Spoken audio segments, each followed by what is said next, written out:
Sa tanang buhay ni Mavi Legaspi, ang inakala niyang ama ay di niya pala totoong biological father.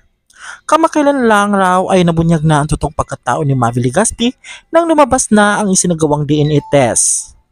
Hindi raw inakala ng lahat na lalabas na magkatugma ang DNA sample na kinuha mula kay Mavi Legaspi at ang itinuturong nitong ama na si Aga Mulak.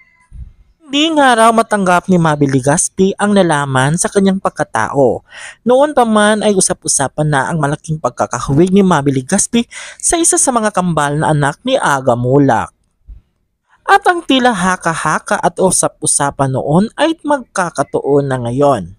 Samantala hindi naman may paliwanag ng aktres na si Carmina Villaruel kung paano ito nangyari. Ayon nga sa panayam kay Carmina Villaruel, ito ay dating katuwaan lang na sinasakyan nila ang mga isyu na ipinupukol sa kanila.